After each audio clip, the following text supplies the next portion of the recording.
गंगा में नाव खेला मला भैया तने करे के औरी तनी कोई कम करो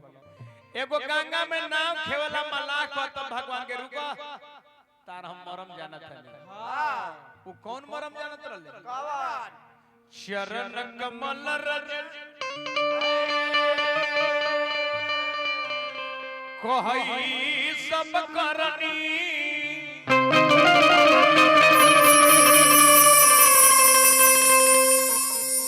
मानुष करनी मोरी कछुआई भगवान पुकार करके मला भैया नाम ले आवो औ कतर के तरह हम मरम जानते तू चुप रह जा तीर से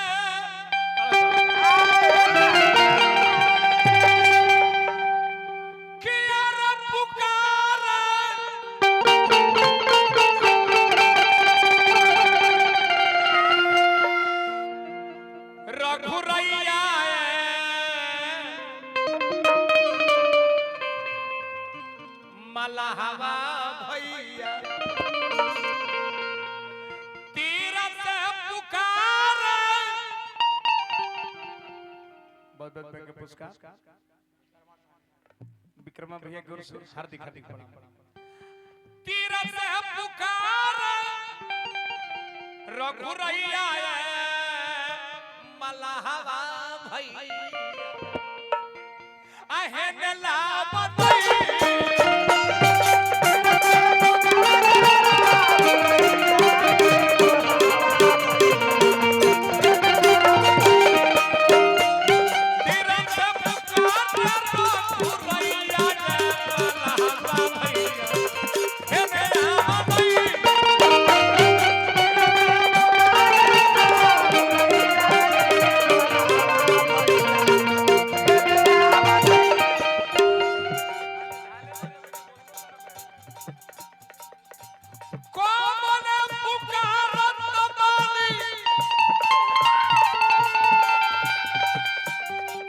धरती को कोमल और कोई पवित्र जाति है उस जाति को कहते हैं मलाह धीवर जो भगवान को डिगा दिया अपने घाट के ऊपर कोमल पुकारत पानी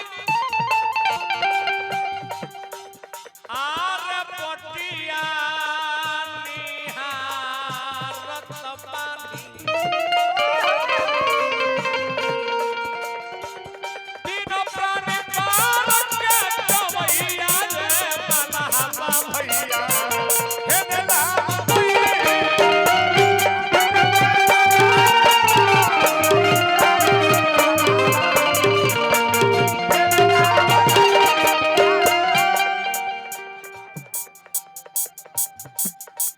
निषाद एकता मंच ग्राम रेवती अशोक साहनी जी की ओर से पुरस्कार बाय प्रसंग पर प्रमोदपुर मनोज साहनी जी की ओर से प्रमोद साहनी मनोज साहनी प्रमोदपुर मनोज साहनी प्रमोदपुर बड़ी बड़ी रुपए के पुरस्कार हार्दिक हार्दिक प्रणाम Sahni tent and sound gram Sikandarpur बड़ी बड़ी रुपए के पुरस्कार हार्दिक हार्दिक प्रणाम भाई के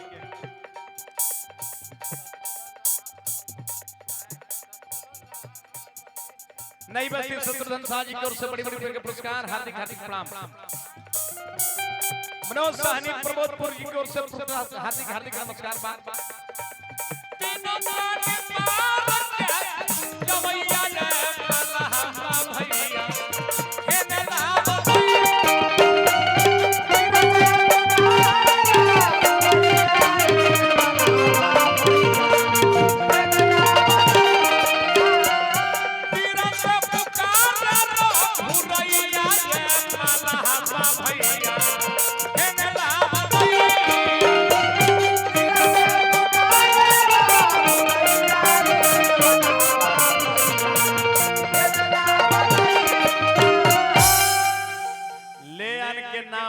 कुछ दूर पर खड़ा कर कल मालिक रेवा के मरम जानत नहीं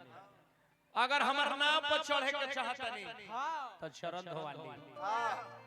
रउआ में दोष नहीं खे रउआ के चरण के धूरी में कोनो ऐसन दोष बा कि छुअत सिलाब है नारी सुहाई पाहन तेन काठ कठिनाई सीला में राउर चरण ठेकल त गौतम ऋषि के नारी बन गई आ हमर नाम तो लकड़ी के मामाली संजय साहनी बड़की नैनी जो बड़ी बड़ी रुपए के पुरस्कार देनी भाई के हार्दिक हार्दिक प्रणाम पार जाके चाहतानी त चरण धोवाली मालिक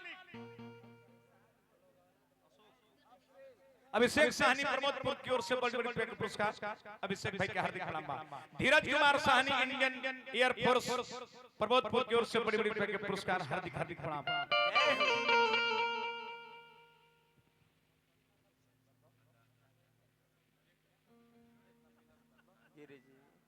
अब देखी नाव ले आके खड़ा बा कहे मालिक अरे वो चरण के धुरी में कोनो दोष बा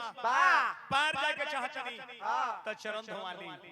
न त नैया हमर मेहरारू बन जाई मालिक एगो मेहरारू के खर्चा चलते नहीं थे त दूगो मेहरारू के खर्चा हम कैसे चलाई मालिक की हमर यही रोजगार है हमर नाम मेहरारू बन जाइए मालिक पार जाए चाहतनी त चरण धोवाली आ न त ए मालिक चली बता देतनी हर जगह हम लगी डलले बानी नरसिंह साहनी जी ने जो बड़ी रुपए के पुरस्कार हार्दिक प्रणाम बा यही घाट पर थोरी के दूर हो कटिलो जल था दिखाइयो हुजू पर से पग धूरी फतरे तरनी घर क्या समझाइयो हुजू रावण दोष न पायन को पग धूरी को भूरी प्रभाव महा ए मालिक हम बढ़िया सलाह देतानी पार जाके चाहतानी त चरण धोवाली आना त चली दिखा दी एजा से अलगे कमरे भपानी बा ए मालिक कोई जे हेल जाई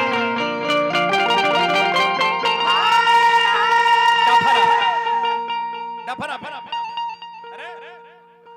आरंग तपन बहिया सलाह मोर राम जी हेली जा नियर बा देत बन बहिया सलाह मोर राम जी हेली जा नियर बा हेलान मोर राम जी हेलान मोर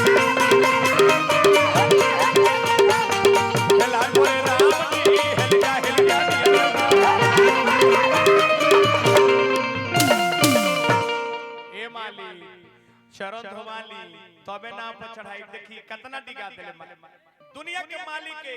उ कैसन पवित्र धीवर जात है कि डिगा देले कहले चढ़े के चाहता नहीं तो चरण धोवाली अन्यथा चल देखा दी कोमरी भवानी चल देखा दी कोमरी भवानी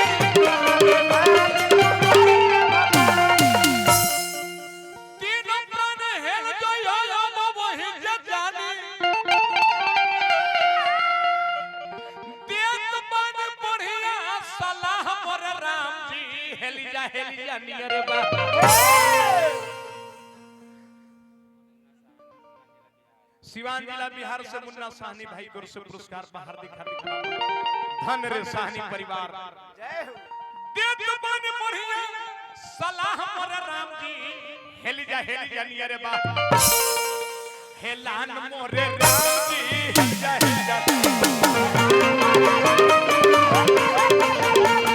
हेलान मोर राम जी हेली जा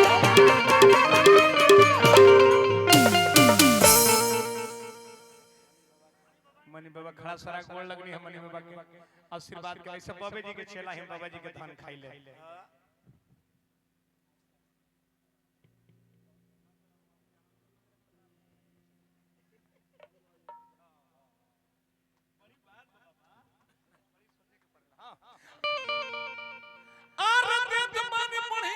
सलाह मोर राम जी हेली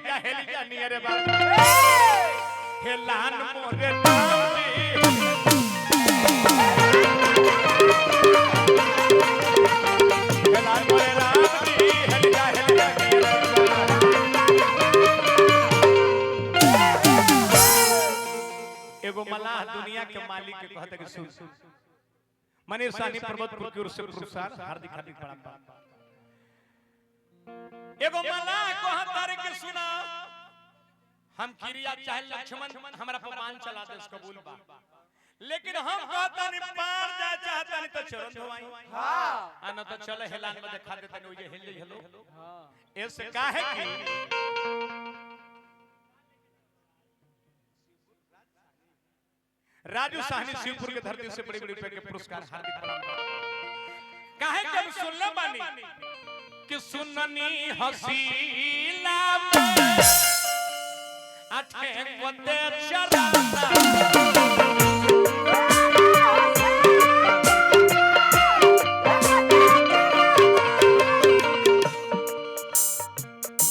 पत्थर से बनी रे कोई सुंदर जनाना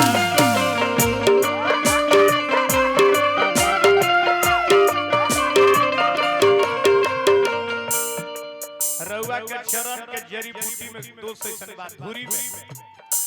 जड़ी बूटी भोलल बा जरूरी जड़ी बूटी भोलल बा जरूरी प्रभु ने रउआ चरण के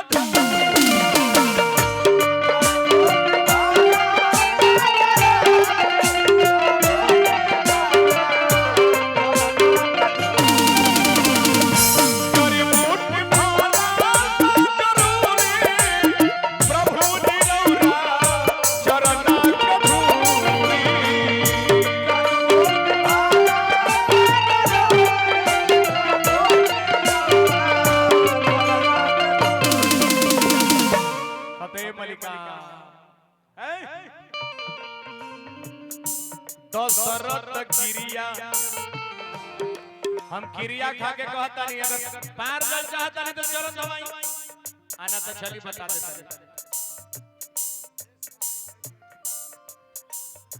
गैत के नन्ही जोर सुरेश साहनी भाई को से पुरस्कार बा साहनी परिवार आजीवन पद प्रतिष्ठा बनल रही हार्दिक हार्दिक प्रणाम। दशरथ के क्रिया राम के दोहाई चाहे लखन दी है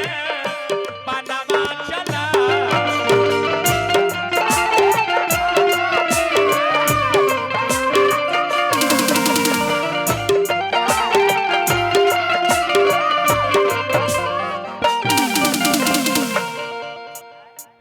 साहनी डीजे साउंड सर्विस बड़ी रुपए के पुरस्कार हार्दिक हार्दिक प्रणाम। दशरथ क्रिया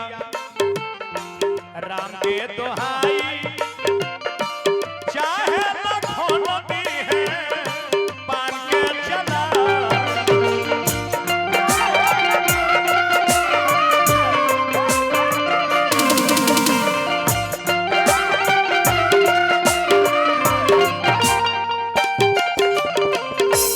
कहतरे मालिक हमरा मजूरी ना चाहिए बाकी शरण वाली हमारा न चाहे मजदूरी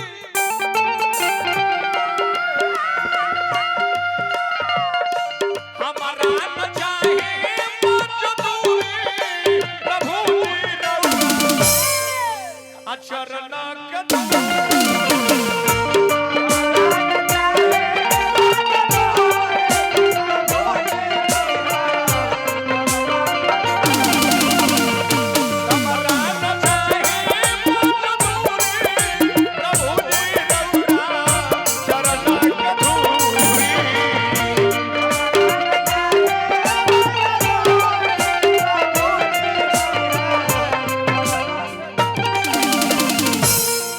मजदूरी ना चाही मालिक बाकी चरण पखारत तबे अपन नाम पर चढ़ाई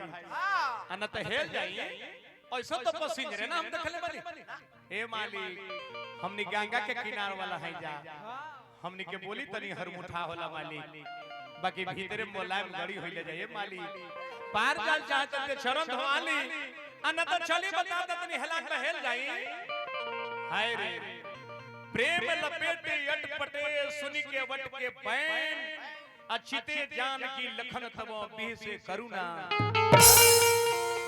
भगवान राम कहतर कि जौन बुझाए तौन करो केवट राम रजाई सुपावा भरी कठौता जल ले आवा ओहे का कहले केवट कितना छलांग रहले गंगा जी में एक से एक कठौता पानी ले ले आ का कहले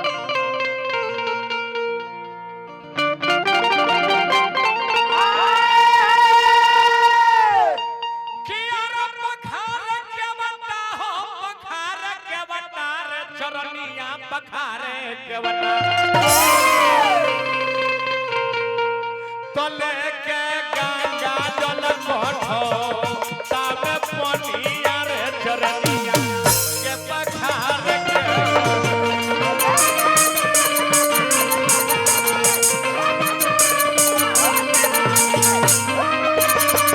तले के गंगा जल कोठो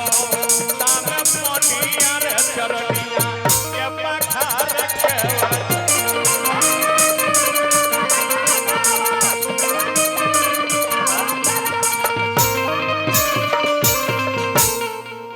कठौता में जल के प्रेम से भगवान के चरण लगले धोवे शरण पखारी चनामरी तलिहले पियले सकल परिवार अपने तरले और के तरले सबर कुल खन दनिया चरनिया पखारे के वटा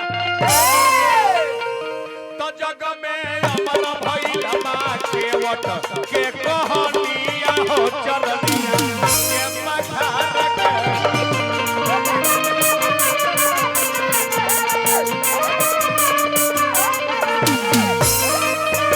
के जग में अमर भइल बा केवट के कहानिया रे चरनिया के पखारे के